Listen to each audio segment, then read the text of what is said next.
Unlike many other valiant civilizations throughout history, Sparta's martial reputation has been forever engraved onto the stone of common consciousness. Even the most historically uninterested people are aware of infamous quotes such as "This is Sparta" and "Molon Labi." But this is just one part of the Spartan story. The popular image of the Spartans stems overwhelmingly from the militaristic policy's golden age, during which its prowess in war became famous. In theory, such a city that spat in the face of death would almost definitely prefer to go out with a bang rather than a whimper, as the saying goes.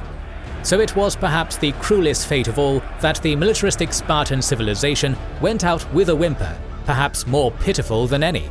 Welcome to our video on the slow but stubborn fall of Sparta, and how the great stalwarts of Thermopylae started fading into pitiful irrelevance and then lost their independence.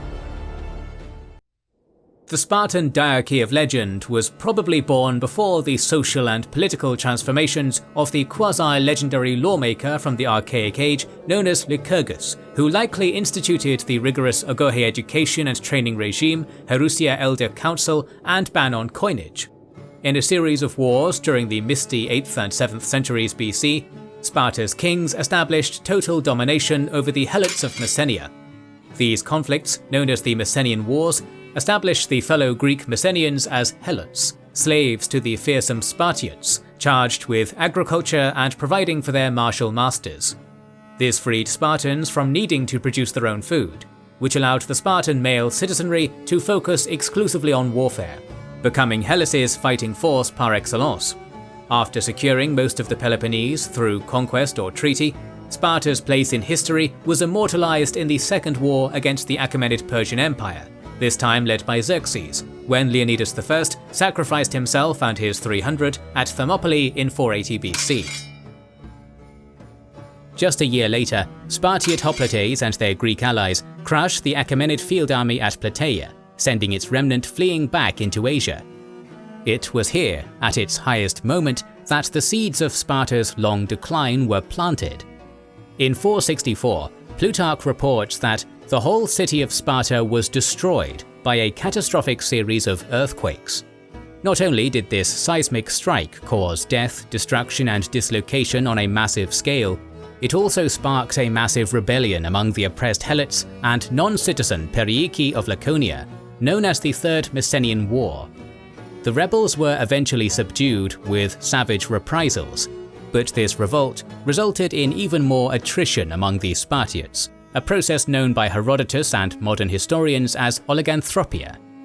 To illustrate, Sparta was only able to muster a feeble 1,500 citizen hoplites for its symbolically crucial campaign to assist Doris in 457.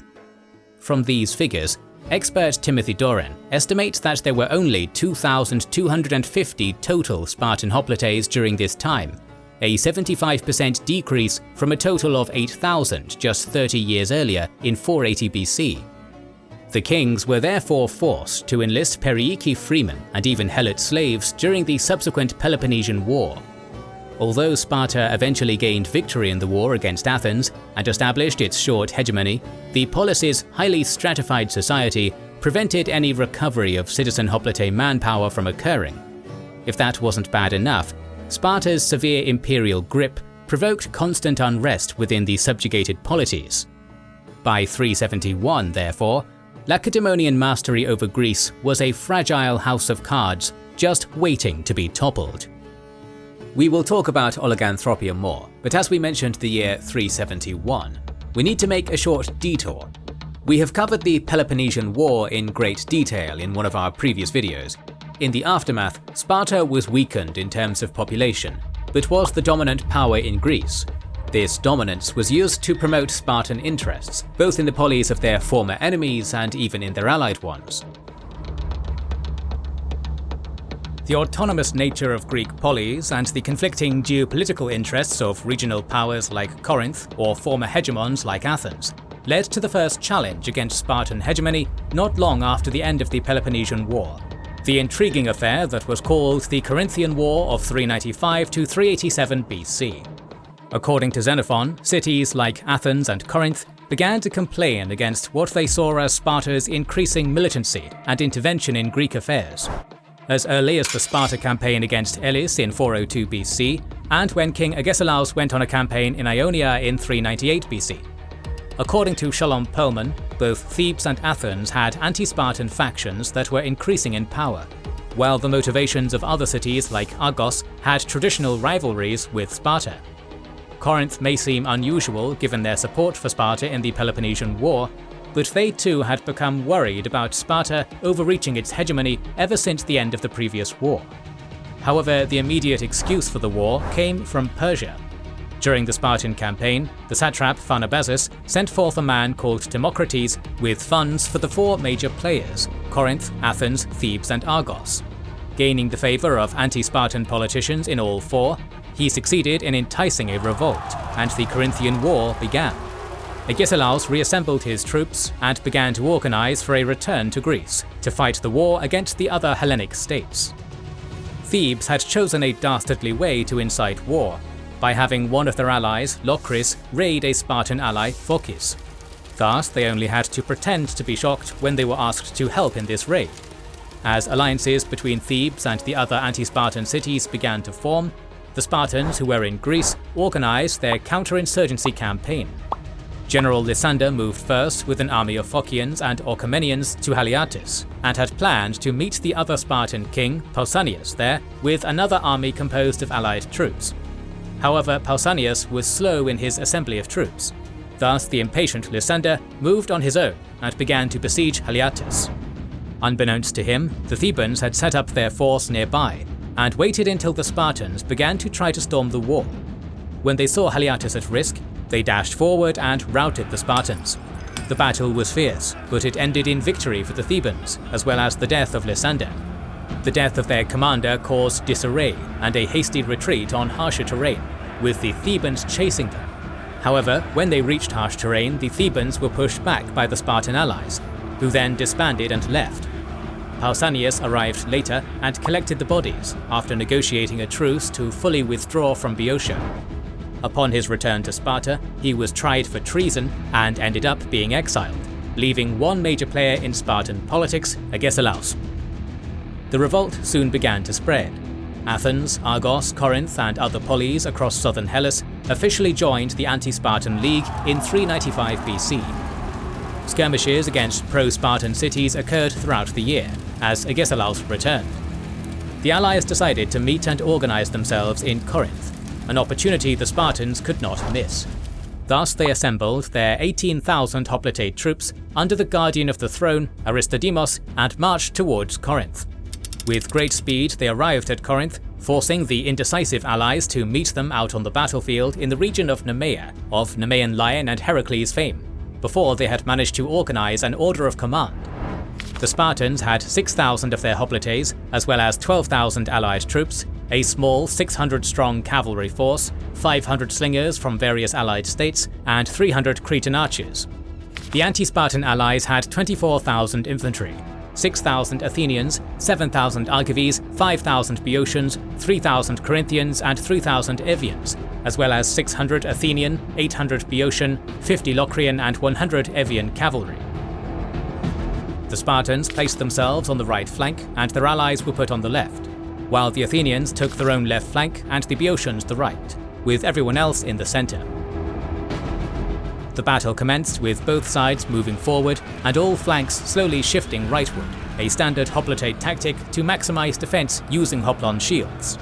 The Spartans could not see their enemies move, as the terrain was rough and hilly, but when the phalanxes met, they easily managed to move onto as well as encircle the Athenian flank and crush them in the ensuing battle. They then turned towards the centre, where their Thespian allies were fighting the troops from the city of Pellene. The other major allies were fighting Sparta's Tegean allies, but soon the Spartans moved towards the rest of the army. The anti-Spartan right flank managed to break through the Spartan allied left, but were now facing Spartan hoplite tactical mastery. Slowly but surely, the Argives, then the Corinthians and then the Boeotians were crushed by the Spartans, and they ended up retreating. While Sparta lost 1,800 men, 2,800 anti-Spartan alliance troops had fallen in a resounding Spartan victory. Aristodemus sought to capitalize on this by trying to enter Corinth and then march to central Greece, but he was unable to do so, and thus he returned home. Meanwhile, the war in Asia was still underway. While Agesilaus had returned to Greece via the Hellespont, the Spartan fleet, commanded by Pisander, was still on the western coasts of Asia Minor and was preparing to return via the southern port city of Cnidus. Pharnabazos decided to amass a navy to prevent this, or at the very least cause mass casualties to the Spartan navy. Thus he assembled triremes with Greek mercenaries, Phoenicians and Cypriots, totaling 95 triremes, and moved towards Cnidus.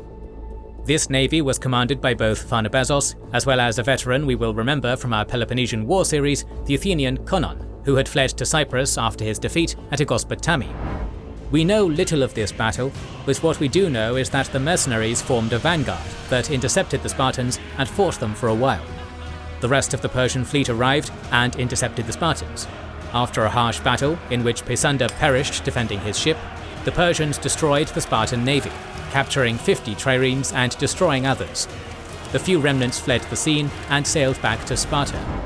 Conon and Pharnabazos continued sailing north, securing submissions from most Ionian polis, and sacking the ones that would not submit, like Cnidus. Persia regained control over Ionia through this large naval raid expedition, severing Spartan gains. Agesilaus was marching through northern and central Greece, trying to reach Sparta and take command of the war against Sparta's enemies. The trek was long, but the real dangers did not begin until he reached Boeotia, where he entered enemy territory. Boeotian states, as well as Thebes and Argos, had been licking their wounds from the Battle of Nemea and were eager to ensure a victory against the incoming Spartan king. Such a victory would have been both tactically and politically expedient, ensuring a major commander was defeated and hurting Spartan morale. This battle, the Battle of Coronea, ended up taking place at the foot of Mount Helicon. Agesilaus commanded 15,000 troops, putting himself on the very right flank alongside the Spartans. Next to them were the remnants of Xenophon's 10,000, many of whom, as we saw in our members-only series, had joined Agesilaus at the end of their adventure. Then came the Ionian Greeks, some Phocian allies, and then allies from Orchomenos on the left flank. Opposing them were 20,000 troops from Thebes, Argos and Boeotia. Argos was on the left flank, opposite Sparta, the Boeotians were in the centre, and the Thebans were on the right, opposing the Orchomenians. The two armies slowly moved across the hilly terrain towards each other, until the Thebans took the initiative and charged forward, shouting in their dialect. This did not shift the Spartan formation, which continued to march slowly until the remnants of the 10,000 and Ionians felt they were close enough to move forward. They charged in the centre and managed to rout the Boeotian forces, cutting through them with relative ease. The Archives, seeing the onslaught in the centre, took the very calm decision to turn around, run like chickens towards Helicon and flee the battlefield. The Thebans, for their part, continued their charge and broke through the enemy flank, interrupting the Greek mercenaries who had thought the battle was over and were attempting to honour Agesilaus as their great commander. The Spartans and their allies scrambled once more and moved towards their baggage train, already being raided by the Thebans. Agesilaus took his phalanx and charged towards the Thebans, managing to crash into them and inflict heavy casualties, while also wounding himself in the process.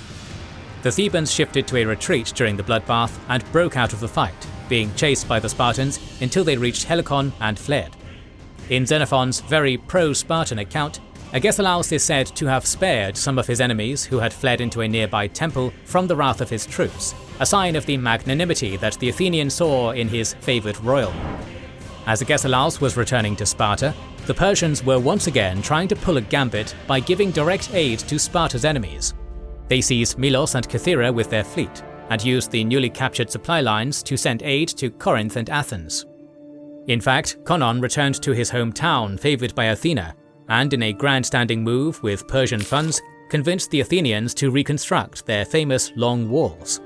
Persia also found new allies when a democratic coup was launched in Corinth, and the oligarchs were expelled to Sparta, from where they launched a counter-offensive and seized the strategic port of Lechaeum, which was the most important one for Corinth. This enticed the Corinthian democrats to continue the war, while Athens began to raid some Aegean islands and re-establish colonies there. A Spartan embassy was sent to Persia to sort things out, but a counter-embassy from Athens and other allies arrived. The satrap they had gone to, Tiribazus, was considering an alliance with Sparta to balance between the various Hellenic states, but after treachery by Conon, the peace conference ended unceremoniously and without results. Tiribazus' replacement, Struthus, chose to remain anti-Spartan, and the war continued. Soon, the conflict in Corinth and the standoff in Lechaeum began to boil over. Constant raids by the oligarchs of Corinth and the Spartans caused the Democrats to fight back. Athens dispatched an expeditionary force to help the Corinthians, while Agesilaus began to move out of Sparta with an expeditionary force to join the Corinthian oligarchs in Lechaeum. Agesilaus left a part of his force there and then moved out to raid and capture various strategic locations. Athens and Corinth would take advantage of this, but in a rather hilarious manner. One of the allies of the Spartans, the Amyclaeans, had a custom of going to their polis for a religious festival of Hyrcantheia, named after Apollo's lover turned Hyrcanth, Hyrcanthus, no matter where they were. This is, in fact, why they were left at Lechaeum, so they could easily march home and back. The Spartan commander, whose name is unknown to us, allowed them to go, and then dispatched a force of 600 infantry and an unknown size of cavalry to escort them back home. This they did far away from the walls of the city, but then the infantry was split from the cavalry near Sicyon, with the infantry going towards Lechaeum and the cavalry escorting the Amyclaeans. As the infantry marched back, they walked too close to Corinth and were detected by the Athenians who were in the city, Callias and Iphicrates, the former commanding infantry and the latter peltas. The two commanders had the hoplites march out and await to reinforce in the event of danger, and then sent the peltas out to fire projectiles at the Spartans. The ensuing rain of javelins caused heavy damage to the hoplites, who began to scramble to defend themselves. The Spartans sent some quick hoplites and chased after the Athenians, causing their retreat. This proved to be a temporary arrangement, as the Spartans began to fall back after failing to reach them. The peltas turned back and started to throw javelins once more.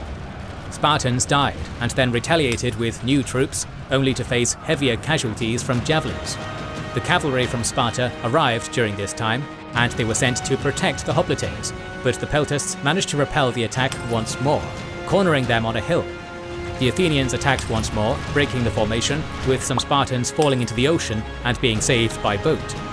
The result was a Spartan defeat and 250 men dead, with an unknown casualty rate from the Athenian side. Agesilaus was forced to return to Lechaeum, and his raids across Corinth were to cease. Iphicrates raided the northern Peloponnese and eventually captured all of Agesilaus' gains. The war continued as Argos managed to merge itself with Corinth after sending troops and seizing their Acropolis. Agesilaus continued to raid Argive regional settlements during 391 to 390 BC, and eventually defeated and secured peace with the Acarnanians. On the naval front, they regained the Gulf of Corinth under their control, and also sent naval garrisons to various Aegean islands to secure their allegiance. Thrasybulus, one of their naval commanders, even went to the Hellespont and raided some islands to recapture them before dying of natural causes. Athens sent Iphicrates to raid from their own territories in Hellespont, and some skirmishes between him and Anasibius, the new naval commander and veteran of Xenophon's 10,000, took place, which we know little about. Eventually, Iphicrates ambushed Anasibius near Antandrus, killing him. The last battles of the war took place near Aegina, where the Athenians tried repeatedly and failed to capture Aegina, with Sparta conducting raids on Piraeus from there. Eventually, in 387 BC, peace was reached between Sparta and Persia. By then, Athens had begun to aid Persia's upstart kings in Egypt and Cyprus, and Persia had decided to intervene to restore a balance of power in Hellas that would leave their own territories alone. Sparta agreed that all of Asia Minor and Cyprus were to be Persian, and then used Persian threats of invasion to coerce peace in the other city-states. Sparta agreed to the autonomy of all Greek states, but with them as enforcers of peace across all of Hellas. Thebes disbanded its Boeotian League, and Argos surrendered Corinth to Sparta. It had been a Pyrrhic victory for Sparta, brought upon by Persian aid. Thus it was a sign of things to come, and of the dangers that lay ahead for the Lacedaemonians, as their own way of conduct with the other city-states would cause much dissatisfaction.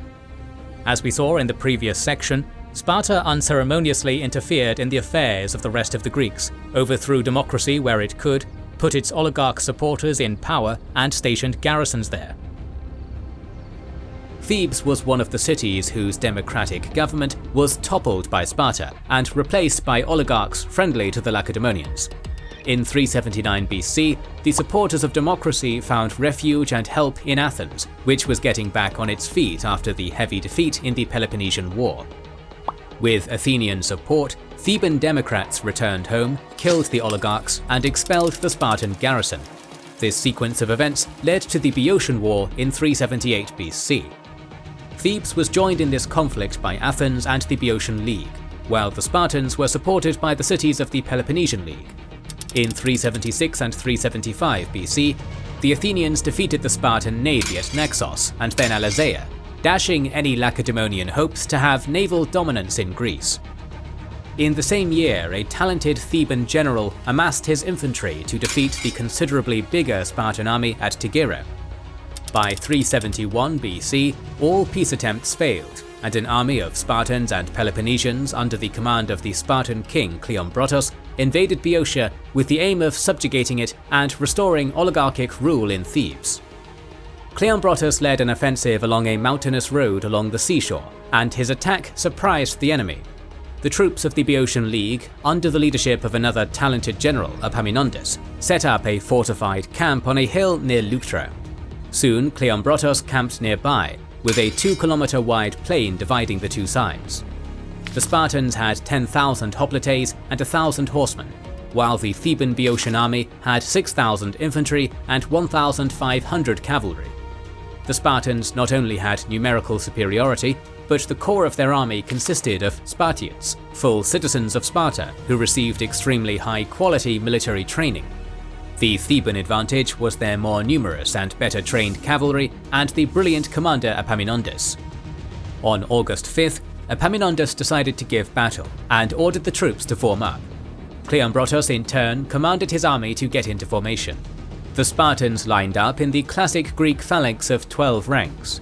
The right honorary wing was occupied by the Spartans themselves, led by Cleombrotus. The Peloponnesian allies lined up on the left wing. The cavalry took their place in front of the line. Thus, Cleombrotus expected to conduct a classic battle of the phalanxes, in which the stronger right wing of each of the phalanxes would defeat the weaker left, and then the victorious wings would fight each other. The numerical superiority and the training of the Spartans would make the victory a foregone conclusion if all went according to plan. However, Epaminondas was about to change the rules forever.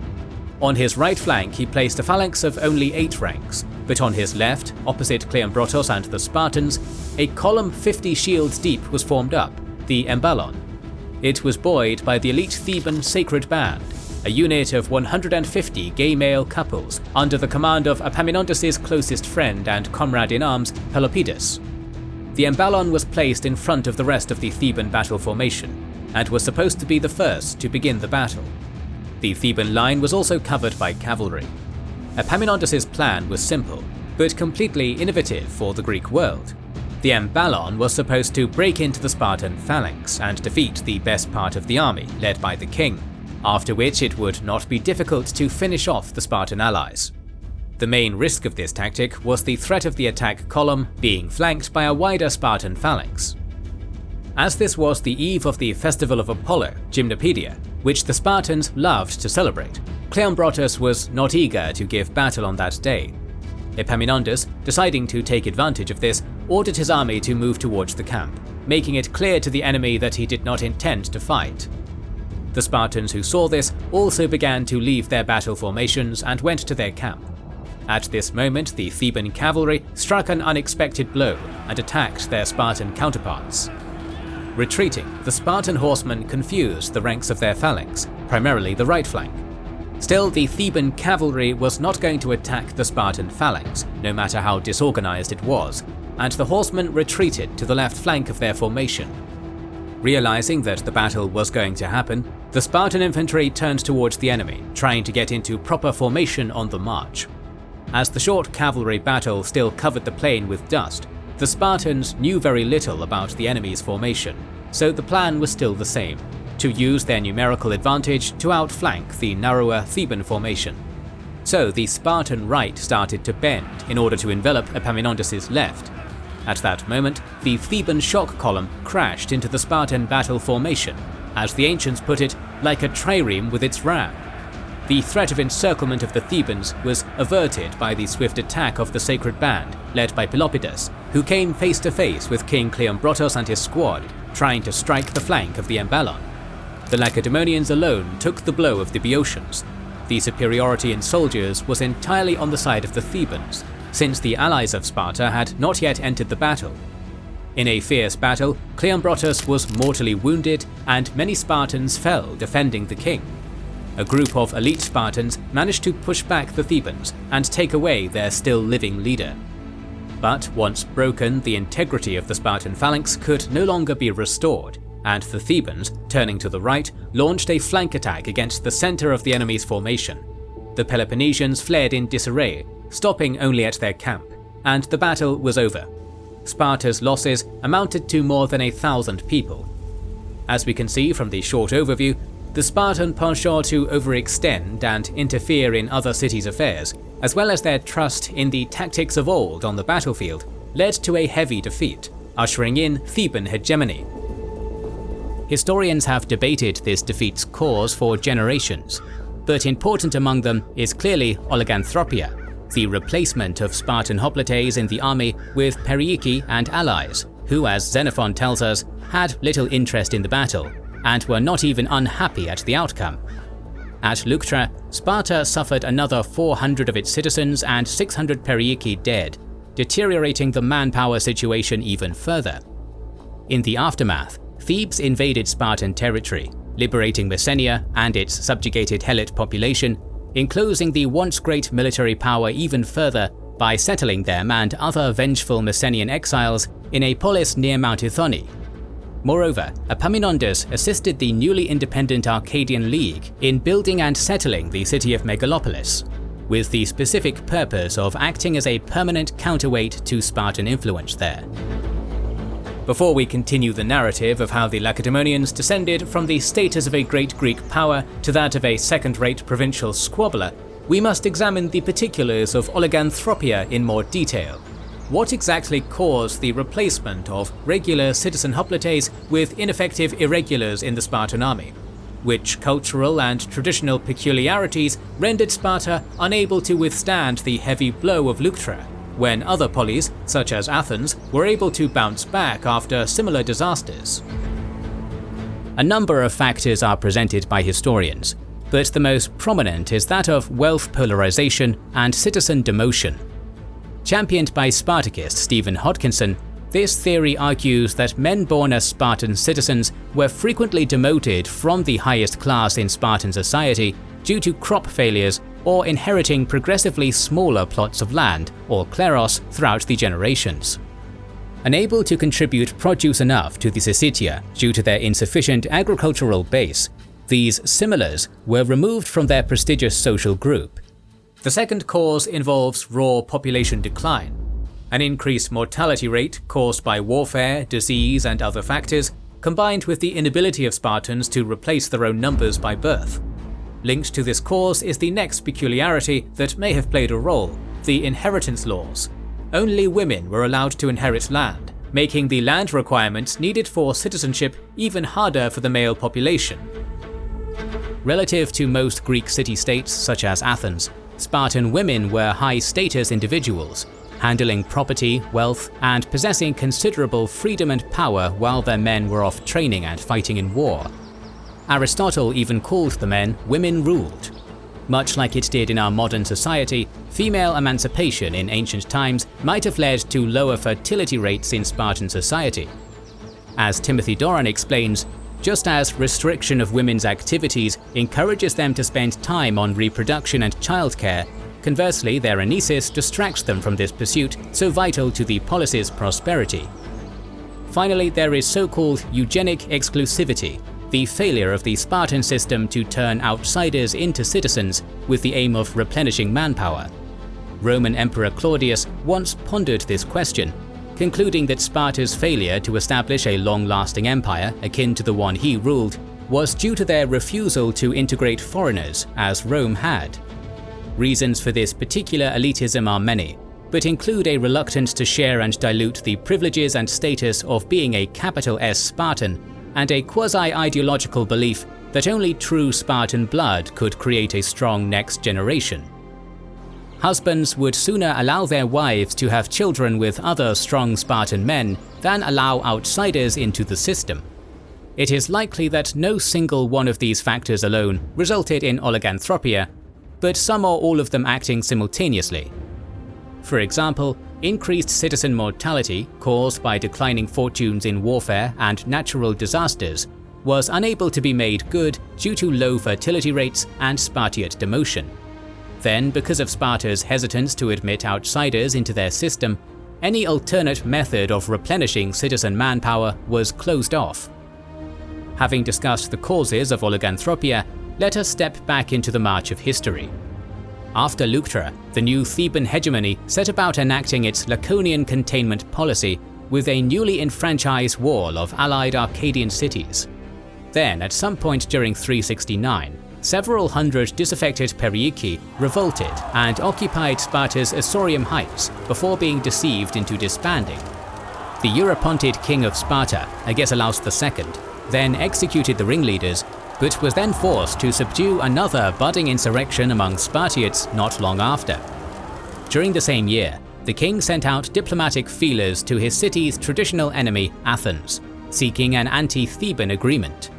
Largely due to their own anxiety concerning Thebes' meteoric rise, they accepted Agesilaus' proposal, further revolutionizing the Greek political world. In 368, Agesilaus' son Archidamus defeated the Arcadians in the so-called Tearless Battle, named so because no Spartans were lost. The king, meanwhile, spent the years after Leuctra trying to replace the resource base that was Messenia, and to get revenge against the Persians, who financed Thebes. To that end, Agesilaus travelled to Asia Minor in 366 and aided the rebel governors Ariobarzanes of Phrygia and Mausolus of Caria in their struggle against Achaemenid king Artaxerxes II. This 2-year involvement in the revolt of the satraps was a profitable endeavour, resulting in Agesilaus returning to Sparta in 364 laden with treasure. Unfortunately for the Thebans, a crack appeared in the armour of its domination over Greece when the recently created Arcadian League splintered in two over a dispute. The Mantinea-led oligarchic half asked Athens and Sparta for aid, while the democratic segment, headed by Tegea, reached out to Thebes. This internecine squabbling made an upcoming war inevitable. Epaminondas and Agesilaus marched into Arcadia at the head of their respective armies, the former joining forces with its allies at Mantinea. The Lacedaemonians set about ravaging the territory of their Tegean enemy, not realizing the Theban host was close by. Rather than advancing on Agesilaus directly, the crafty Theban general circled around and bore down on Sparta itself under cover of darkness, realizing the city's strength was with the king. As a result of this attack, Epaminondas came close to seizing the unwalled heart of his enemy's polis without resistance. Agesilaus either realized Epaminondas' bold plan by himself, or from information given by an allied cavalryman. Whatever the case, the aging Eurypontid monarch sent a warning back to Sparta and then doubled back home himself. Although it is uncertain whether Agesilaus was able to reach Sparta in time or not, his alert meant that the city's few defenders, Prince Archidamus in particular, were able to hold Epaminondas back when he launched his assault at daybreak. Fierce fighting continued until the main Lacedaemonian army arrived at sunset, upon which the Thebans disengaged and withdrew. Turning back north, Epaminondas marched swiftly in an attempt to surprise the Mantineans, leaving a small contingent of riders to keep the fires going and deceive the Spartans into believing he was still nearby.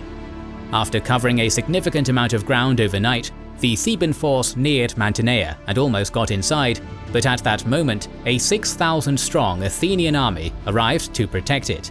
Having not been rendered inert for long by the Theban trick, Agesilaus' Spartan army arrived soon after and backed up their unlikely Athenian allies, together with the Mantineans, Eleans, and several lesser contingents from smaller city-states. Overall, this army comprised just over 20,000 hoplites and 2,000 riders.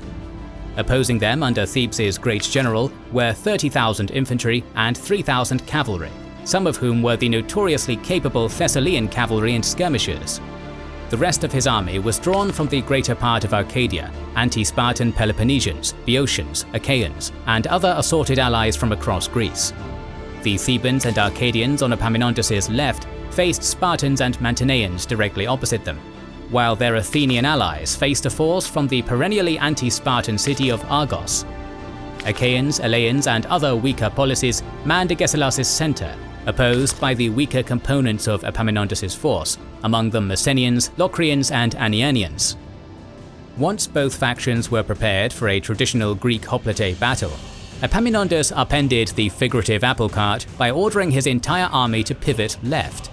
His battle line was now a long column, which set about marching away from the field in the direction of a nearby mountain chain.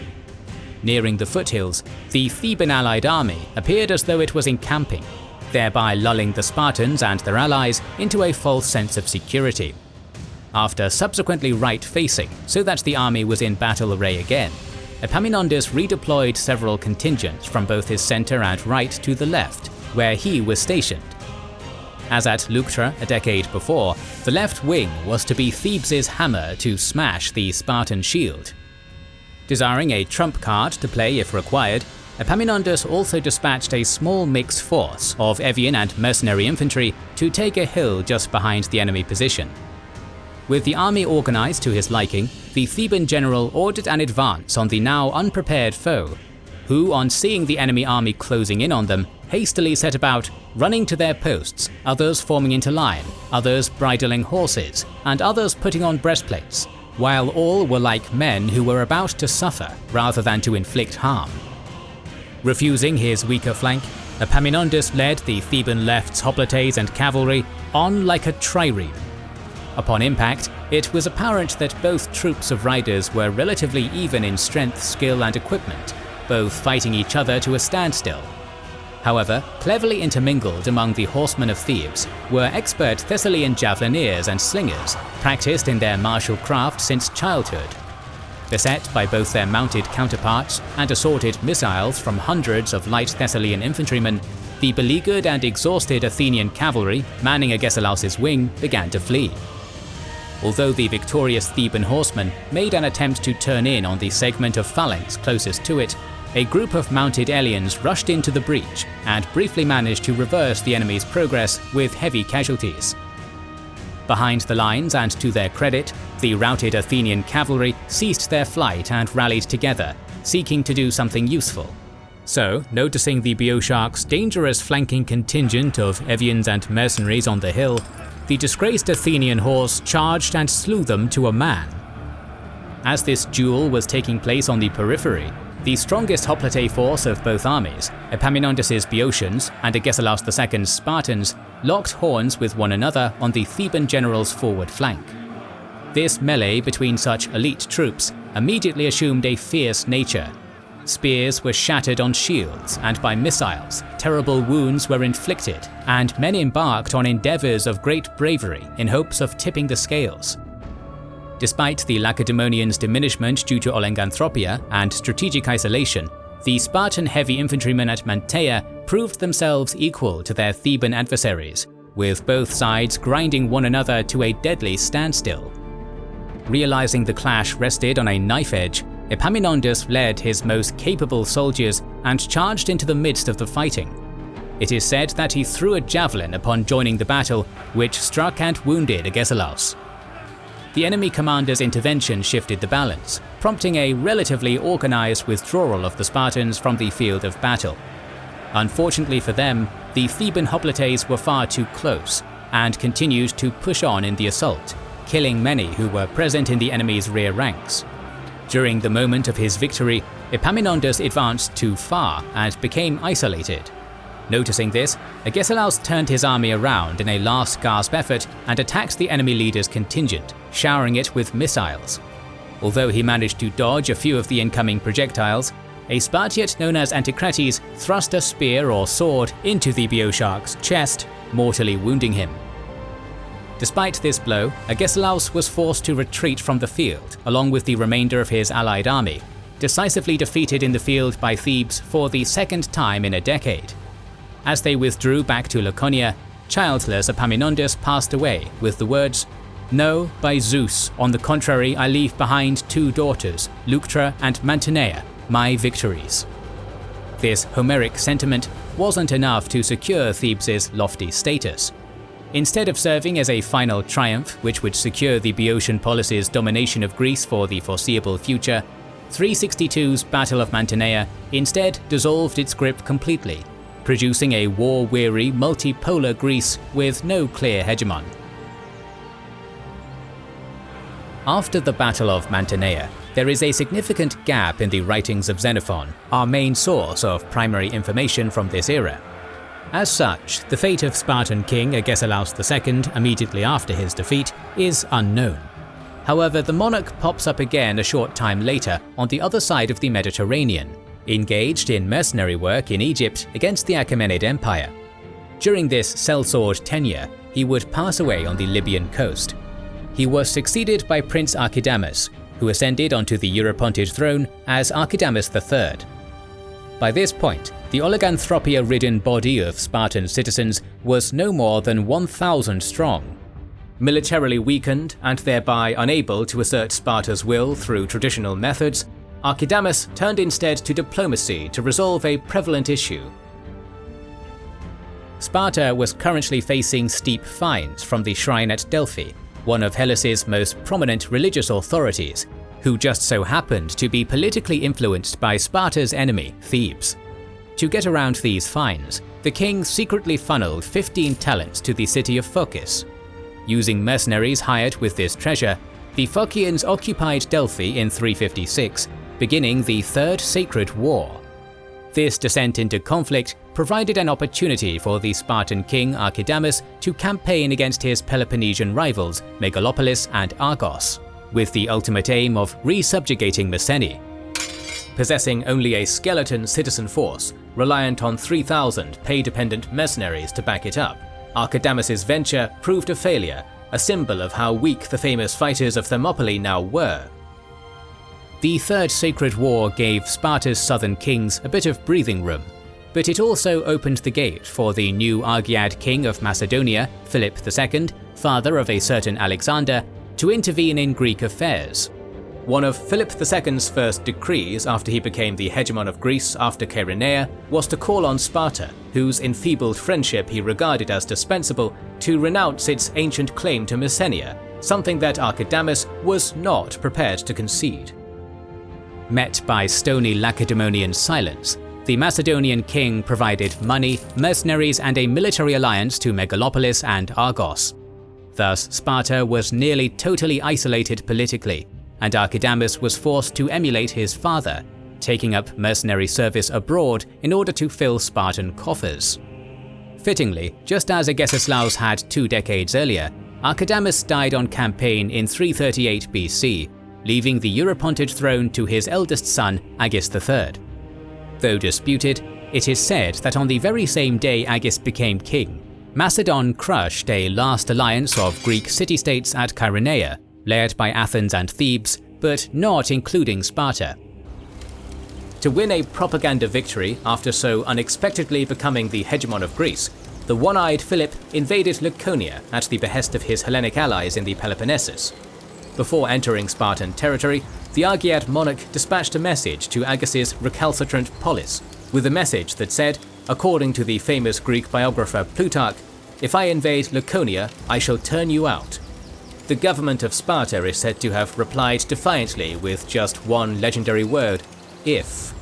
Undaunted by such laconic bravado, Philip II nevertheless swept through Spartan territory virtually unopposed, stripping the vast majority of it away, but not taking the city itself.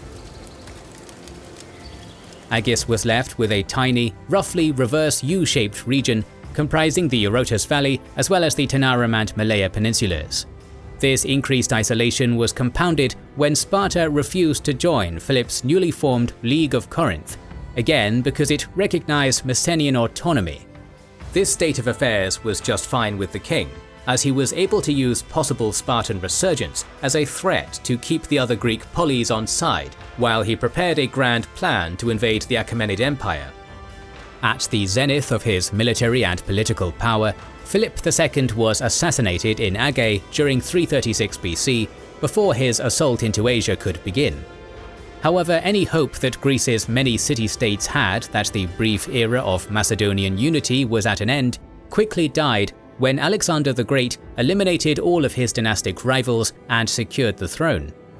When rumours spread that the king had died on campaign in Illyria, a great Theban-led revolt began among the cities of Greece, in which Sparta took very little part. Unfortunately for the descendants of Epaminondas, Alexander wasn't dead. When the king returned, he crushed the revolt and utterly annihilated Thebes in 335. Sparta, although probably not too sad at the nightmarish fate of her old enemy, was nevertheless threatened by the brutal showcasing of Macedonian power. Thebes' destruction also removed a buffer between the Macedonians and whatever actions Sparta took in the Peloponnese, particularly any attempted reconquest of Messenia. Agis III quietly began mustering allies and resources among friendly nearby cities and from further afield. When Alexander the Great crossed the Hellespont and began his conquest of the Persian Empire, Agis and Darius III found themselves with the common purpose of stopping Macedon in its tracks. To that end, the Spartans once again accepted the financial support of the ancient foe they had fought at Thermopylae. In 333 BC, following several rounds of negotiation, the Achaemenid Persians made Agis their proxy in Greece. With the help of the great king's gold aplenty, Agis III and his brother Agesilaus hired troops from Tanarum's mercenary markets and conquered the strategically vital island of Crete during the campaigning season of 332. With that done, the brothers returned to Sparta and spent the winter rallying whatever scant support they could. In spring of the following year, whilst the Macedonian general Antipater was tied up dealing with a rebellion in Thrace, Agis went on the march with just over 10,000 mercenaries, Perioeci, and Spartiates, and with them massacred a Macedonian garrison in the Peloponnese. This victory engendered support among sympathetic local states, such as Tegea, Elis, and Mantinea, who swelled Agis' force to somewhere between 20 and 30,000. Although Agis led this formidable force, his Spartans only comprised a small portion of it.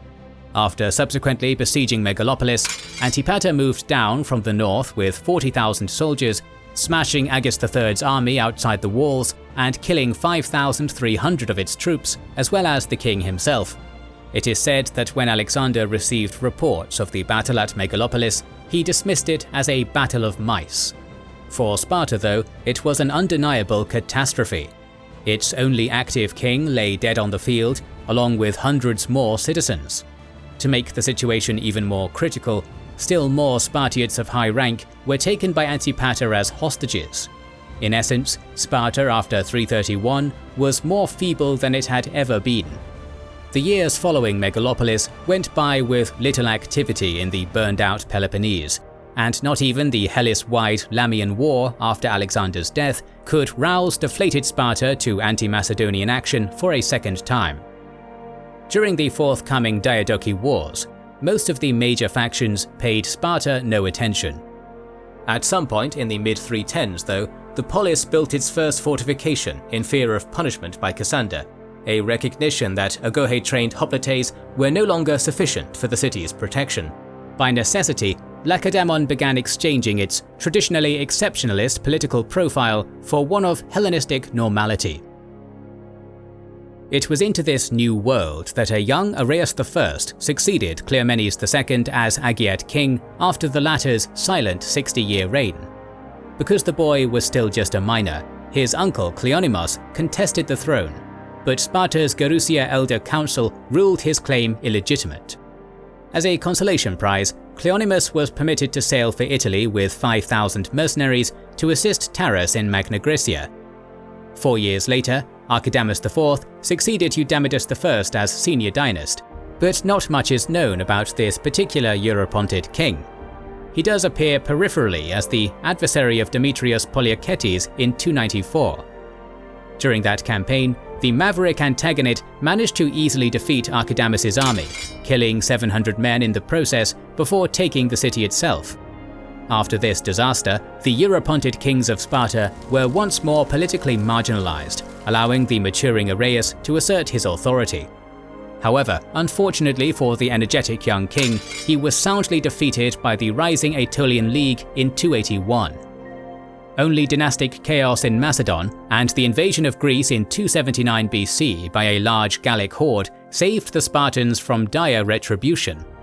4 years later, Cleomenes returned and betrayed his country, joining with the hostile Epirot king Pyrrhus in hopes that he would be installed on the Lacedaemonian throne. Unfortunately for the would-be usurper, Pyrrhus was repelled outside of Sparta by Areus' valiant son, Acritatus, while the Agiad king was off in Crete. The reason behind the siege lay, according to Plutarch, when a Spartan prince serving under Pyrrhus called Cleomenes was to be given the throne of Sparta in exchange for an alliance. Eager to achieve this, Pyrrhus assembled his troops and began to move into the Peloponnese. Spartan ambassadors tried to broker peace as he was marching down in Megalopolis, but Pyrrhus tricked them by saying that he was there to liberate the region from Macedon. Armed with 25,000 infantry, 2,000 cavalry and 24 elephants, Pyrrhus moved to plunder the Spartan surroundings to the shock of Spartan citizens. They scrambled to build some defences in the vacuum of personnel due to the campaign in Crete by Areus I. Pyrrhus set up camp outside Sparta and prepared himself for a siege, much to the dismay of Cleomenes, who wished to attack immediately. In the meantime, elderly Spartans, both men and women, built trenches with wagons to counter the elephants. The defenders included 2,000 soldiers and 6,000 to 7,000 average citizens, both elders and women, and reinforcement messengers were sent to both Areus and to Antigonus in Macedon. Pyrrhus stormed forth with his soldiers, but was repelled by Spartan barrages. He then took his son Ptolemy, as well as some Gauls and Chaonians, and dispatched them to find a way around the massive trench. Eventually, they managed to clear out some of the wagons holding the trench together, and began to move towards the city. However, the young prince Acritatus, who incidentally was married to Chilonis, Cleomenes' ex-wife, took 300 men and moved out of the city, through a path to the Epirot rear. The attack shocked the Gauls, who ran back to face Acritatus.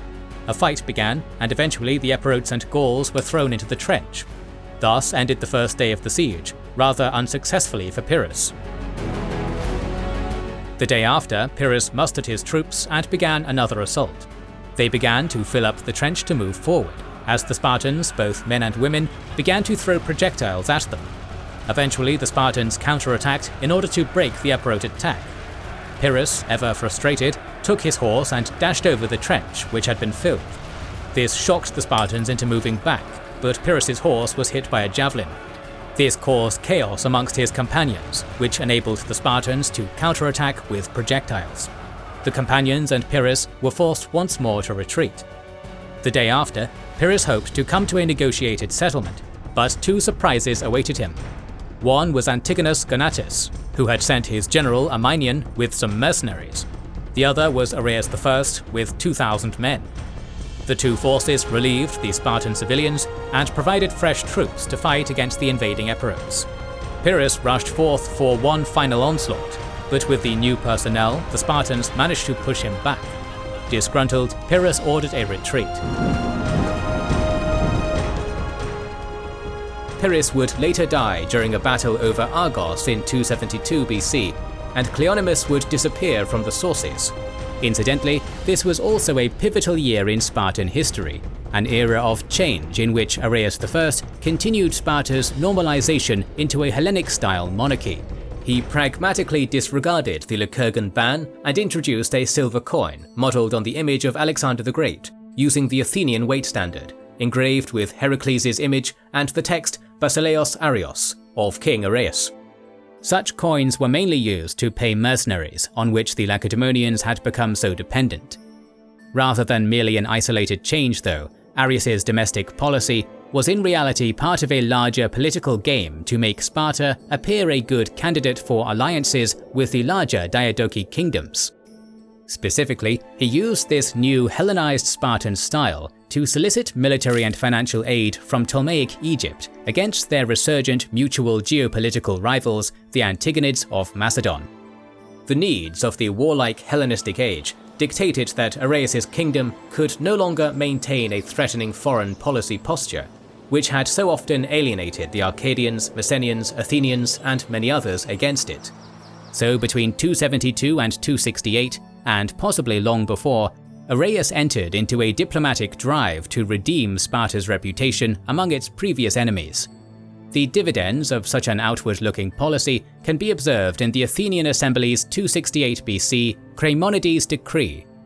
In it, Sparta's role as Ptolemy II's chief ally in Greece and the leader in a growing anti-Antigonid alliance is detailed.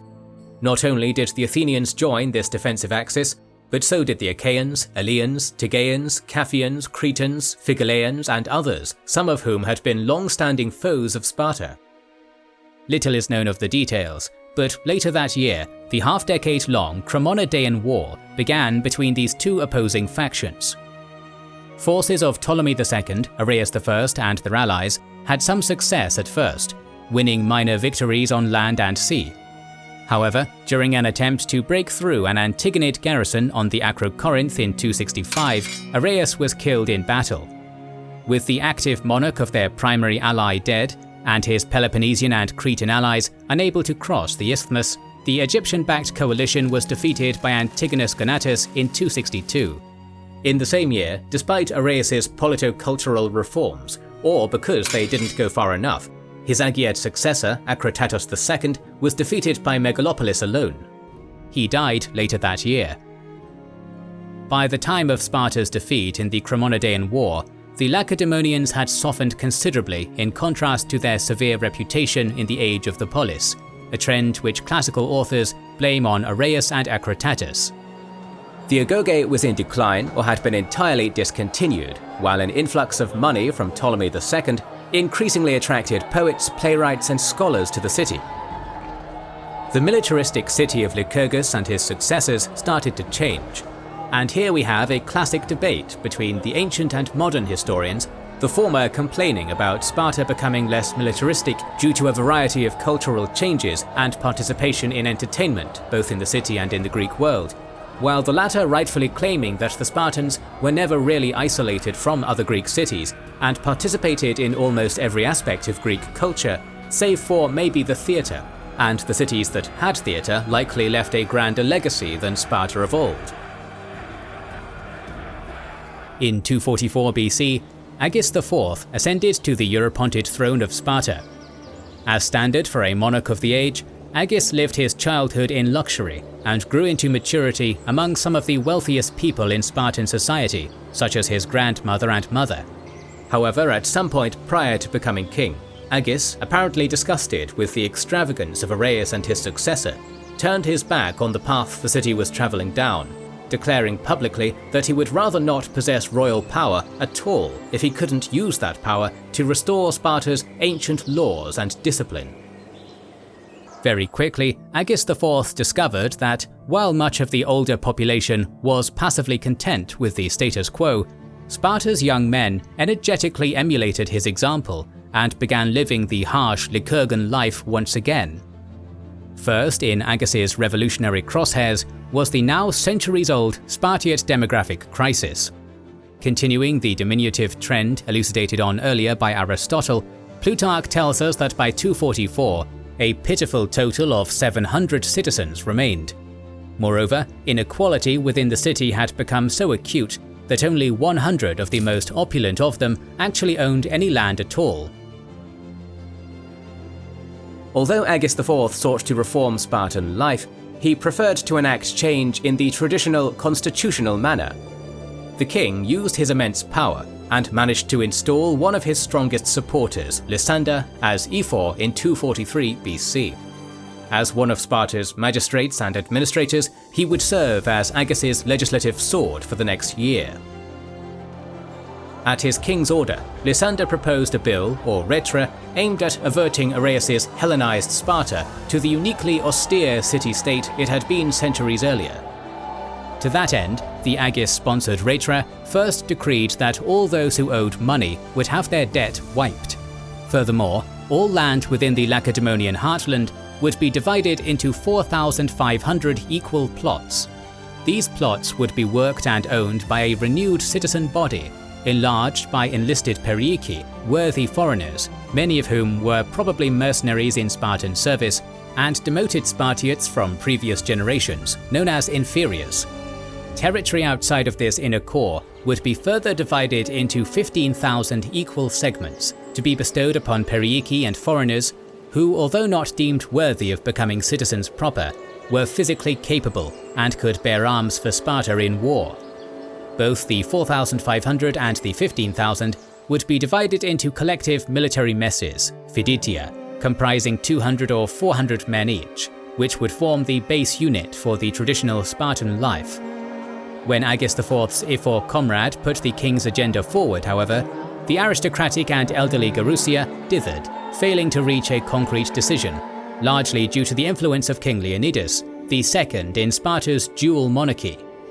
In an attempt to rally additional support for his rejuvenating ideas, Agis IV publicly declared that a large portion of his own private estates would be freely contributed towards the redistributive effort. Not only that, the shrewd king also persuaded his mother and grandmother, who were among the wealthiest individuals in Sparta, to donate their property as well. After a bitter back and forth between the two kings, Leonidas used his political connections in the Gerousia, clients and kinsmen, to ensure Agis's plans wouldn't even see the light of day. Since it was this elders' council which set the legislative agenda, Lysander's defeat, by just one vote, meant that the reform bill wasn't even put to the ecclesia. It had, like many other reforms in history, been strangled in the cradle by the groups not willing to change. But tenacious Agis was far from defeated. As his return salvo, Agis had Lysander invoke an ancient Spartan law, which stated that it was a crime for any descendant of Heracles to have children with a foreigner. Unfortunately for him, Leonidas II had done just that when serving as a mercenary at the Seleucid court in his younger years, taking a short-lived non-Greek wife in the process. Fearing for his life amid Agis's rising tide, Leonidas fled to the sanctuary of a temple of Athena in Sparta, known as the Brazen House. With his opponent politically outmaneuvered and unable to act against the forces of reform, Lysander had the ex-Argead's son-in-law, Cleombrotus, installed as a pliable royal ally. With Agis IV's principal political rival out of the way, and an obedient puppet installed in his stead, there was nothing stopping the Europontid monarch from carrying out his retro reforms and bringing Sparta back unto its past glory. However, the road to reconquering that lost renown was long and shaky, and there were many places in which one could slip and fall on the way. Although Agis had gotten rid of most of his political rivals, his control of Sparta's government was not yet fully secure. It had been a year since Lysander, a key supporter of Agis, had been installed as Ephor, one of Sparta's most senior magistrates. However, after his term had expired and new Ephors were elected in 242, it was obvious that they were sympathetic to the deposed Leonidas. When this conclave of Ephors accused some of Agis's supporters of violating the law, the king and his supporters responded by claiming that it was only the Ephors' role to arbitrate between two disputing kings. Agis and his puppet king Cleombrotus, however, were of one mind, and so the Ephors had no right to interfere. Agis then dismissed the Ephors, the first time such a thing had ever happened in Spartan history, and picked his own supporters as their replacements, including Agesilaus, the king's maternal uncle. According to Plutarch, Leonidas then attempted to flee all the way to Tegea. En route though, the exiled king and his companions were attacked by some of Agesilaus' henchmen, dispatched to kill the renegade king without Agis's approval. Discovering what his ally had attempted, Agis sent his own trusted followers to see off Agesilaus' thugs and protect Leonidas until he reached Tegea. He did not, however, decisively deal with Agesilaus. This moment of mercy towards a dangerous political rival and an unruly subordinate illustrates a level of optimistic idealism and possible naivety present within the youthful Agis. It was to prove a mistake that would cost him dearly. As the Retra was about to be put into action wholesale, Agesilaus once again intervened, warning his young monarch that if both the abolition of debts and land redistribution was undertaken simultaneously, the shock would cause considerable unrest. It would be far better, he argued, to win over the most powerful landowners by a cancellation of their debts first, so that they would then be more amenable to the partition of their lands. It is likely not a coincidence that Agesilaus himself was among this group. Despite his uncle's duplicitous actions, both Agis and Lysander saw wisdom in Agesilaus' proposal. So, one day during late 242 BC, all debt, mortgage or lending records were brought to the Spartan agora, gathered together in a large heap, and then set alight. According to Plutarch, while the lenders of money went away sadly, Agesilaus mockingly declared that his eyes had never seen a brighter or purer flame than that. With the first stage of Agis' reforms completed, the Spartan masses now clamoured for their king's promised land redistribution. However, the land-holding Agesilaus delayed progress at every opportunity, making excuses or coming up with some convoluted reason as to why it couldn't be done. Whether he knew it or not at the time, Agis had been outplayed. Agesilaus and the wealthy landowners had got their benefit from the reforms, and now that they had no interest in fulfilling Agis' other ambitions. Agis' position grew even more precarious when he was sent by the ephors to answer a call for aid from Sparta's ally, the Achaean League, against the Aetolians. Agis marched out to war with a force of young and mainly poor hoplites. Due to their love of Agis, his down-to-earth nature, and their investment in the success of his new Spartan state, the hoplites marched through the Peloponnese with ironclad discipline, winning the admiration and respect of the other Greeks as they went. Upon their arrival at the Isthmus of Corinth, they took counsel with the strategos of the Achaean League, Aratus, who recommended that they fight a decisive battle at the Peloponnesian bottleneck. Agis agreed. However, for whatever reason, Aratus decided not to fight a battle at all, dismissing his Spartan allies and sending them home before contact with the Aetolians was even made. Though the reasoning behind Aratus' decision is not known, it seems a likely possibility that he was in collusion with Agis' enemies in Sparta and had deliberately undermined his position.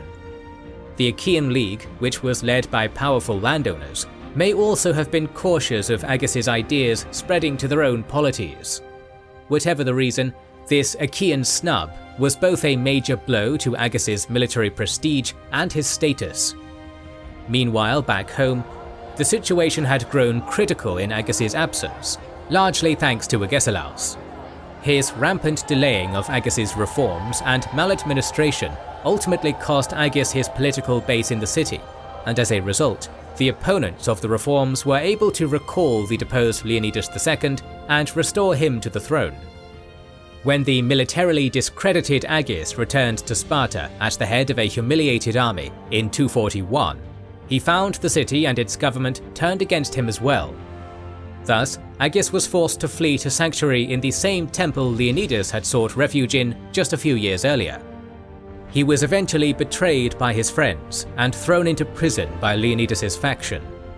There, he was given a kangaroo court trial and quickly executed before a popular rising could occur, leaving his newborn son as his heir.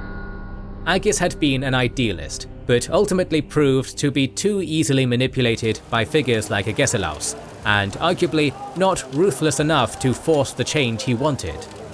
His dream of a reformed Sparta, however, did not die with him, and was carried on by an unlikely candidate, Cleomenes, the son of Leonidas II. Unlike his conservative father, the highly educated Cleomenes possessed many of Agis' admirable traits, including magnanimity, ambition, self-restraint, and a love of the simple life. However, according to Plutarch, he was also possessed of a mean temper at times. After the death of Agis, Cleomenes had been married to his widow, Agietis. Despite her bitter hatred for Leonidas for killing her late husband, Agietis did not carry those feelings to her blameless young new husband. During the extensive amounts of time that the two spent together, Cleomenes frequently asked his new wife about Agis' memory, personality, and, most crucially, his plans for Sparta. The young prince listened to her eagerly, eventually coming to the conclusion that Agis was correct after all. Sparta and its people needed to change, and it must be forced in that direction if necessary. When Leonidas II finally passed away in 235 BC, his son came to the throne as Cleomenes III. Alongside Agietis, Cleomenes also took a male lover, Zenares, whom he also regularly asked about the late King Agis.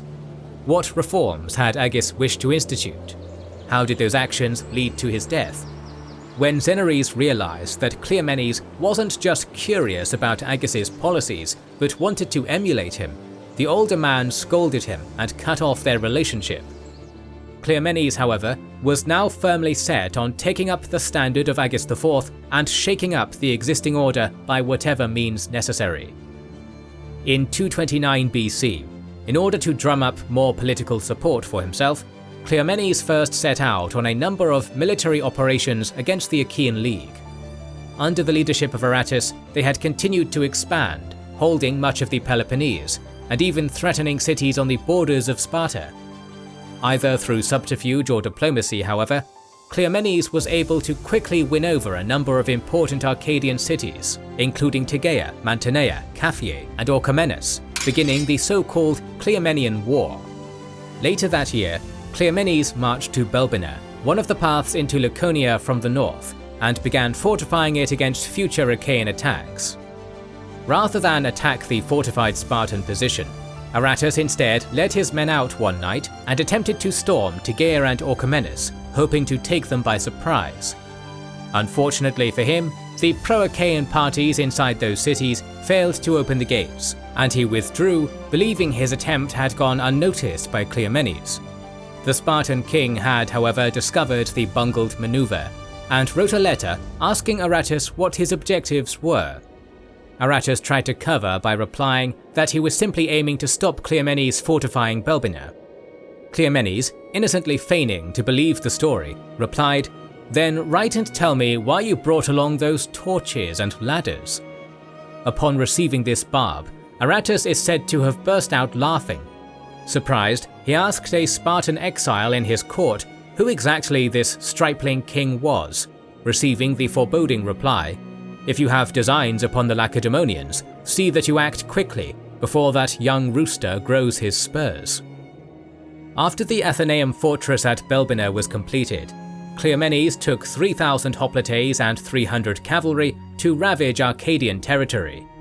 He was successfully able to seize a number of important points, such as Methydrium and Argolis, eventually provoking the Achaean League to dispatch a force of 20,000 infantry and 1,000 cavalry under the command of a new strategos, Aristomachus, with Aratus advising.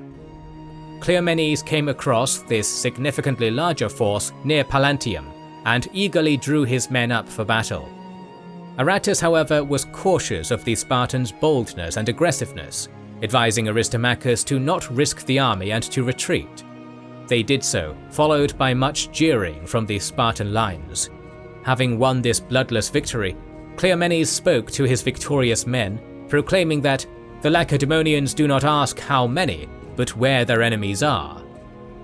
In 228, Aratus was re-elected as strategos of the Achaean League, and immediately embarked on a campaign against Sparta's ally Elis, to which the Eleans responded by requesting Cleomenes' aid.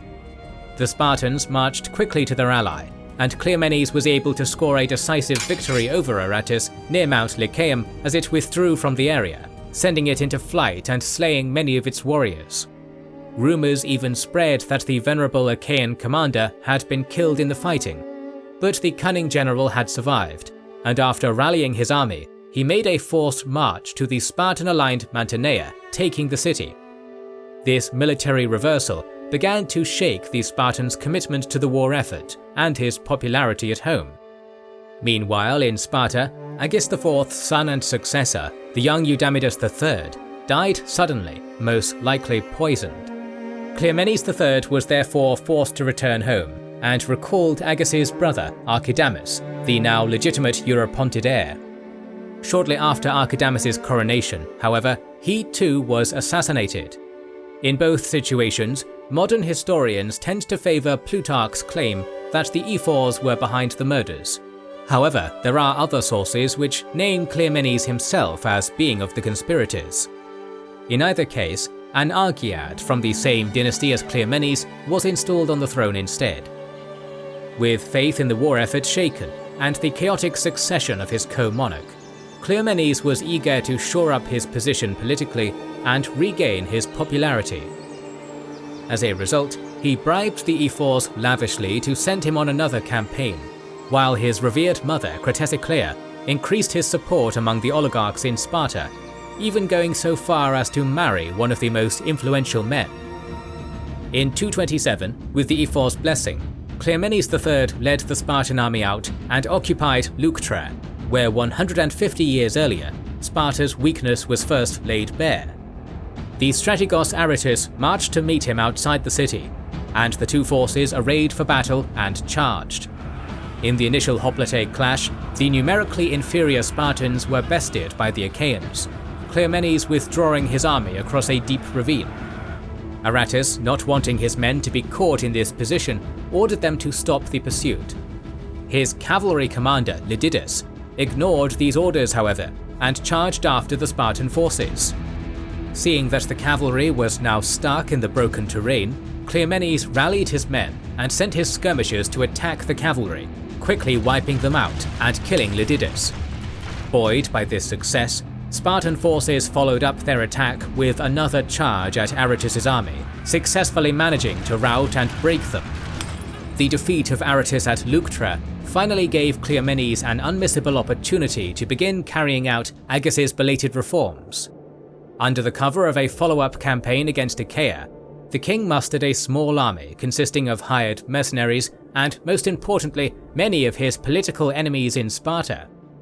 Probably late in 227, Cleomenes once again took to the field with his forces, and undertook a purposefully exhausting campaign.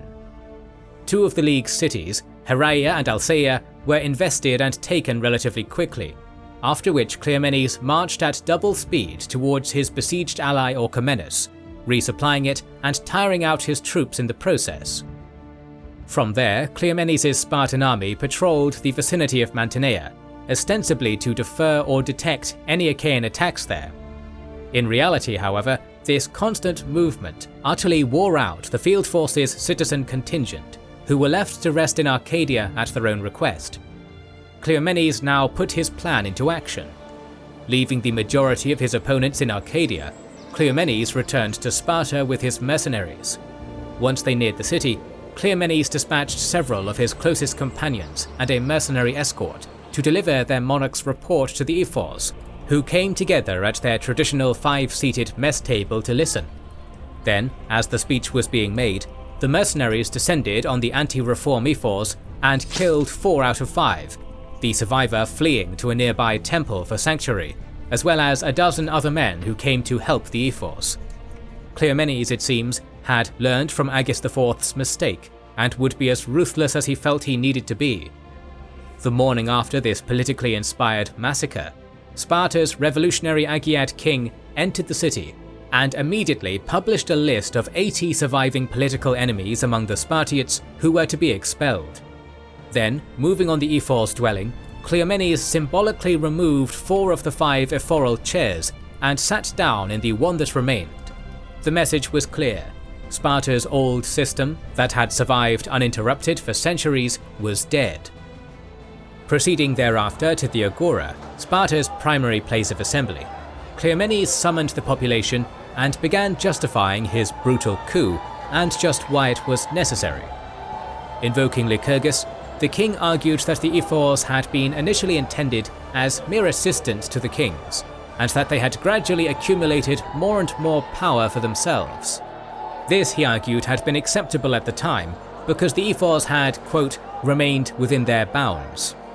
Cleomenes then proceeded to blame the ephors for the deterioration of Sparta, as well as the banishment and execution of certain kings. Conveniently, Cleomenes failed to mention that the ephors had been intended as a check on the king's power, were the only position of significant power that a Spartan citizen could aspire to, and that they had always had the right to put their kings on trial. Though Cleomenes was quick to try and justify his actions, the simple fact is, for good or bad, he purged a democratic institution because it was an obstruction. Emulating his dead idol Agis in leading by example, Cleomenes then declared before the Spartiates that he would be the very first to divide his estates and donate them to the common pool, quickly followed by his wealthy father-in-law, friends, and then the rest of the citizens, who went along with the flow of events whether they wanted to or not. It seems that despite Cleomenes' ruthlessness, he was willing to forgive and forget in order to achieve a lasting settlement.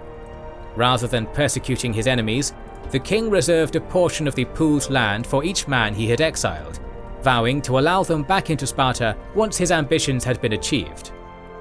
With his land reform fully underway, Cleomenes began filling up the citizen ranks to 4,000 with so-called inferiors, men who had lost their citizen status, and provincial periiki. However, rather than equipping them in the traditional hoplite panoply, Cleomenes instead armed and drilled his men in the Macedonian style, equipping them with the longer sarissa pike and smaller shield. The first action Cleomenes' new Spartan army undertook was a relief mission to Mantinea, whose Achaean garrisoned citizens had reached out for aid in early 226 BC.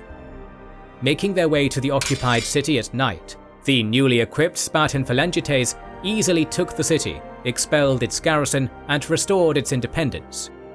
Not long after, Cleomenes cut a swath through Arcadia towards Pherae, intending to draw the Achaeans into a pitched battle, or force Aratus to lose face by withdrawing once again. Eventually, Cleomenes was met by the Achaean army near Dymi. The resulting battle is not described in detail in the sources, but Cleomenes and his reformed army are reported to have won decisively, killing and capturing many of the Achaeans. Cleomenes followed up his victory by offering moderate terms of surrender to the Achaeans, which they were willing to accept. Before the peace could be finalized, however, Cleomenes fell badly ill from drinking fouled water and was forced to return to Sparta.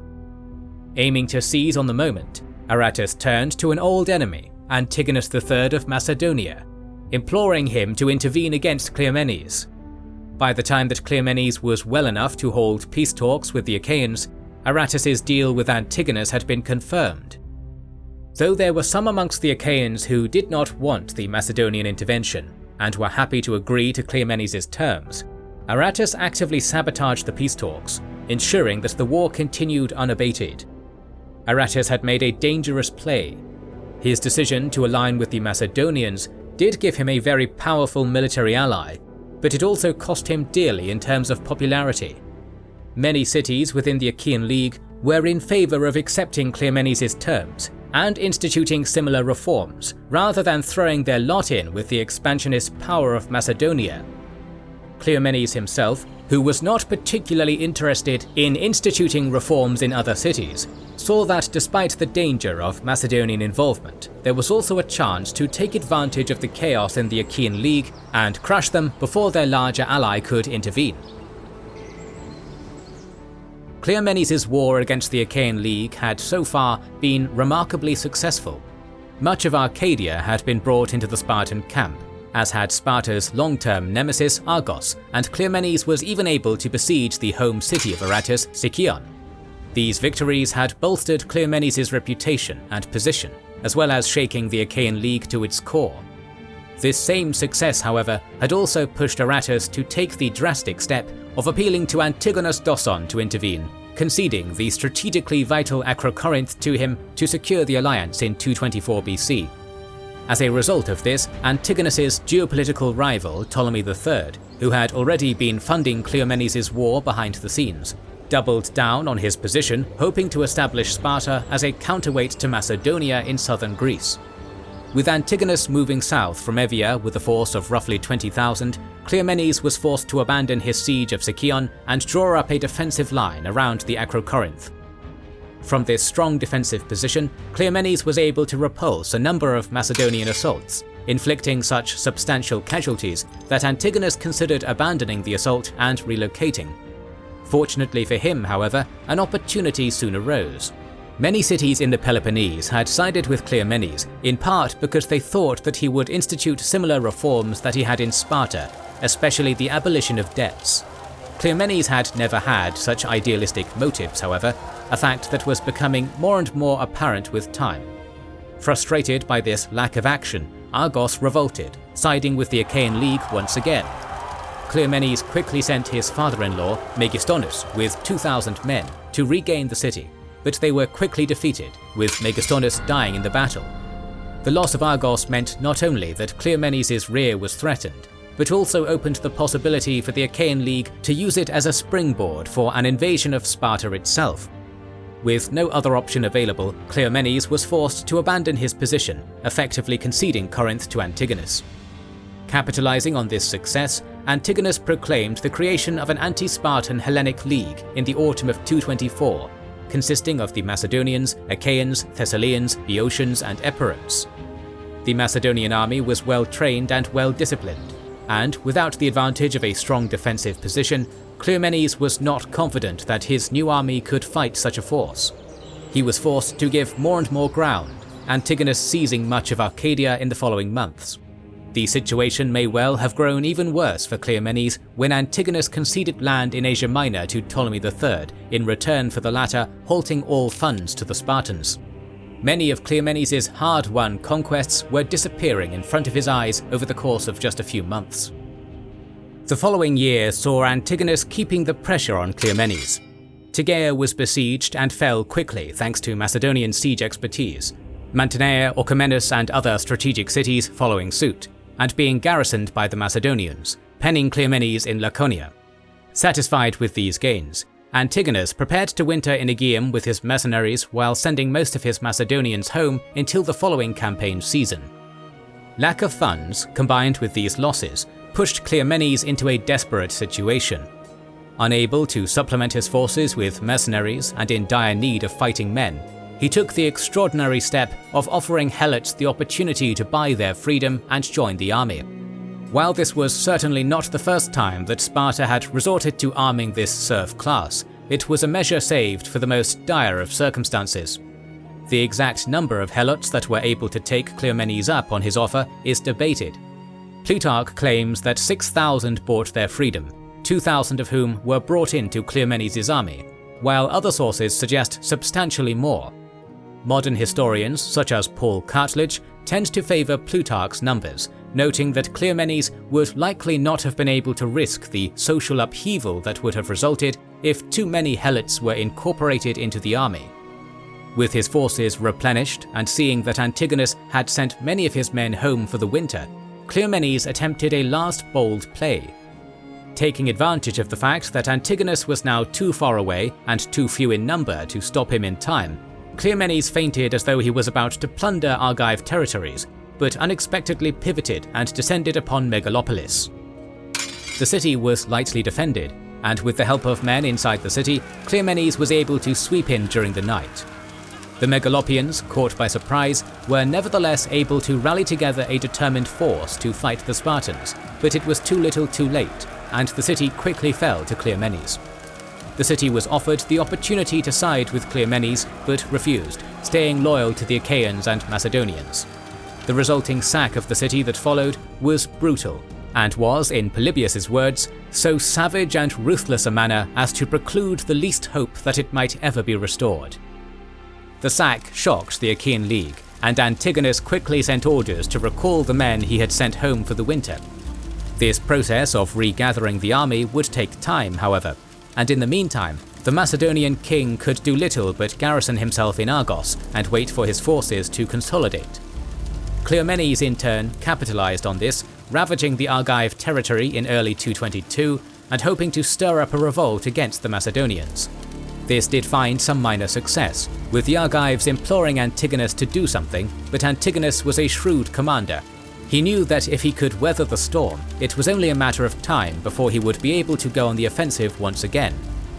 The sack of Megalopolis and the campaign against the Argives had been Cleomenes' last chance to force his enemy onto the back foot. Whether through loyalty to Antigonus or sheer dislike of Cleomenes, however, the Achaean-Macedonian alliance held strong, and by the summer of 222, the Macedonian army had reconstituted itself. From this point, Cleomenes' fate was sealed, his army being both outnumbered and outmatched.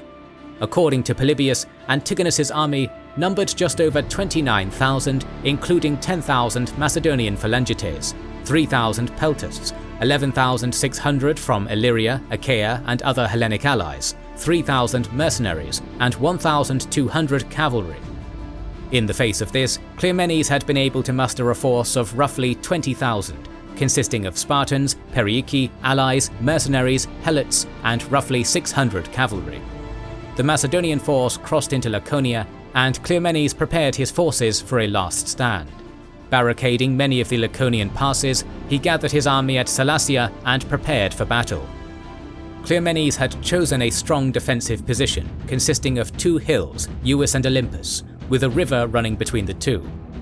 Cleomenes fortified the hills with trenches and palisades, and placed his brother Euclides on Uis with the Perioeci, helots and allies, while he took up a position on Olympus with the Spartans and the majority of his mercenaries, the remaining mercenaries and cavalry taking up positions on the low ground beside the river. When Antigonus arrived at the battlefield, he immediately saw how well prepared Cleomenes was, and advanced with caution. He encamped his force behind the river, and spent the next few days scouting the area and probing Cleomenes' defences, searching for weaknesses and seeing how he would respond. It soon became apparent, however, that Cleomenes would not be dislodged from the position. Antigonus would need to confront him head-on. Antigonus drew his army up for battle. Opposite Uis, Antigonus stationed the Illyrians and a portion of his phalangites in alternative lines, with Achaeans and other Greek allies behind.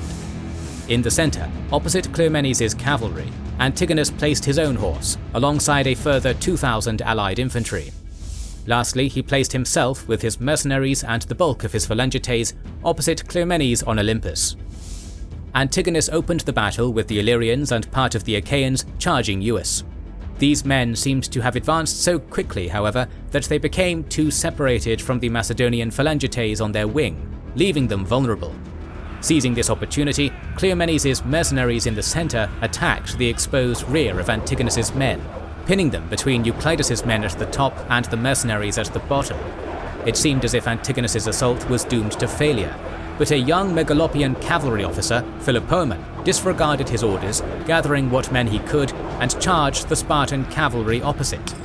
Though unable to break their lines, Philopoemen's attack was enough to divert the Spartan mercenaries away from Uis, allowing the Macedonians on that flank to catch up to their allies. In the face of these fresh troops and sheer weight of numbers, Euclides' men were forced to give ground, eventually being pushed from the summit of the hill. Meanwhile, on the Olympus flank, the fighting was particularly bitter. The mercenary forces of each side clashed first, before the battle devolved into a bloody struggle of the Spartan phalanx against the Macedonian one. The Spartan left collapsed, followed shortly by the centre, and Cleomenes ordered a last desperate push against the Macedonian phalanx, likely hoping to cut down Antigonus himself. The Macedonian line held, however, and Antigonus was able to condense his phalanx, double the ranks, and make a final push that broke the Spartan line. At this point, according to Polybius, the majority of the Spartan army broke, with many being cut down in the rout. The exact losses on both sides are not known. Plutarch reports that only 200 of the 6,000 Spartans survived the battle, with the majority of the rest of Cleomenes' forces being cut down.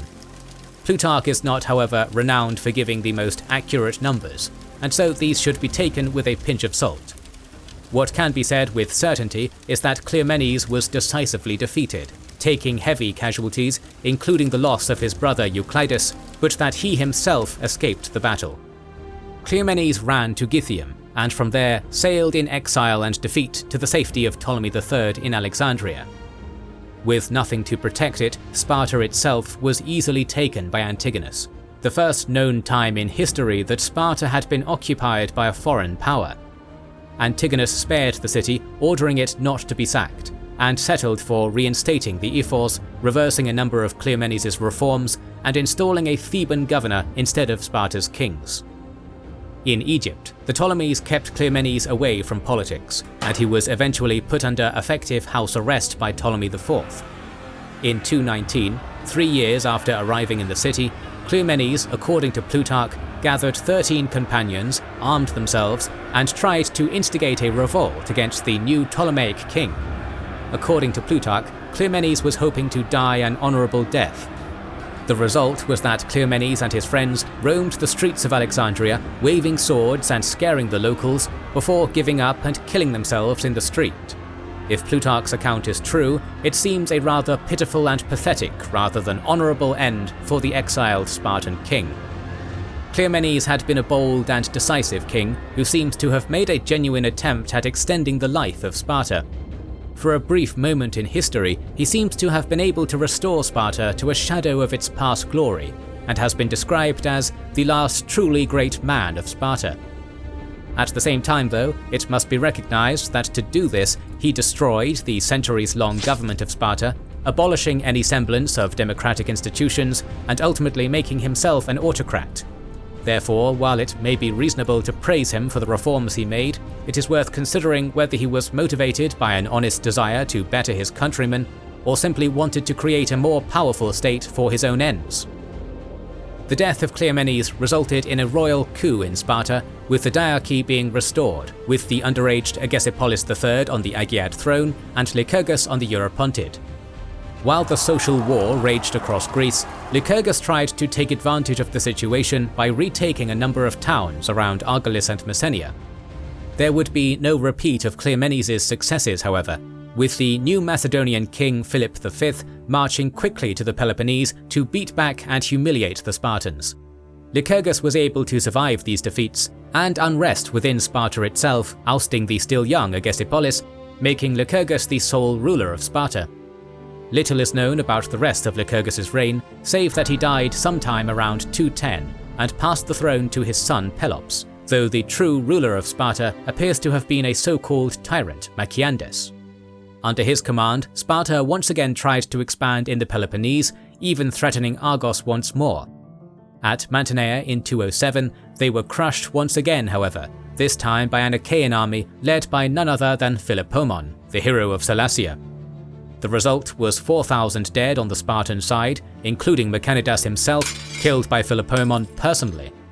The defeat at Mantinea was something of a rude awakening for Sparta.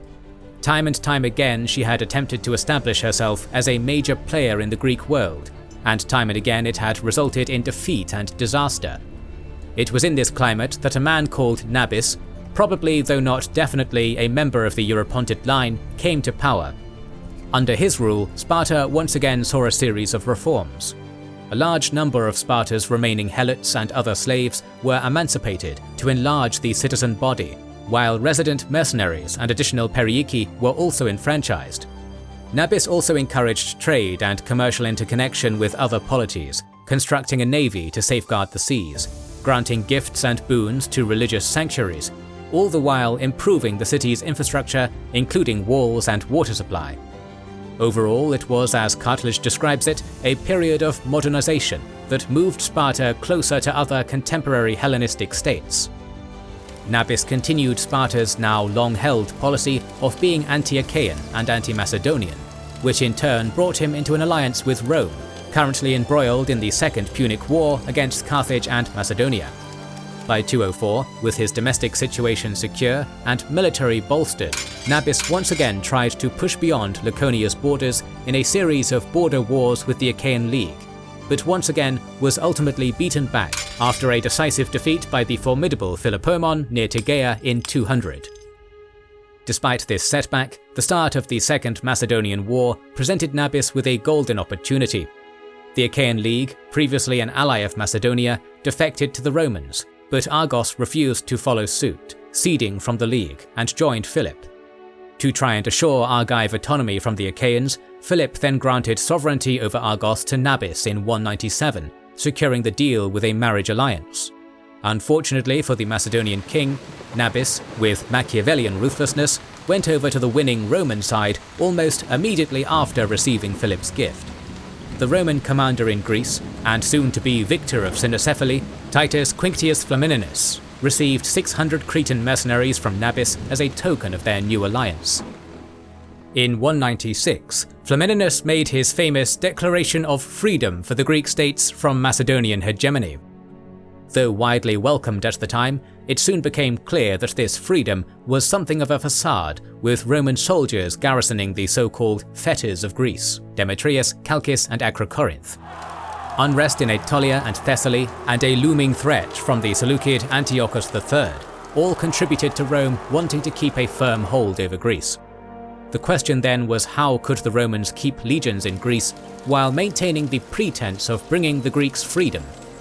Nabis, whose occupation of Argos was a clear affront to Flamininus's proclaimed freedom, was an ideal scapegoat. A cunning politician, Flamininus did not declare war on Nabis in the name of Rome, however, but gathered a collection of Hellenic states at Corinth to declare war as a coalition. The force that gathered to attack Nabis consisted of Hellenistic states from the Greek mainland to Pergamum, all wanting to curry favour with Rome. In total they numbered some 50,000, including 2 veteran Roman legions, as well as almost 100 ships. They were also, notably, joined by a number of Spartan exiles, including Agesilaus, the Agiad king who had been ousted as a minor by Lycurgus. Nabis, for his part, had 10,000 Spartans as well as 3,000 mercenaries serving him, as well as 2,000 Cretan allied troops who wished for their alliance to continue. The Romans and their allies entered the region and set up camp in Sellasia. He decided to preempt the Roman attack, which had commenced earlier in 195 BC, by sending auxiliary troops and attacking said camp in Sellasia before they retreated back into Sparta.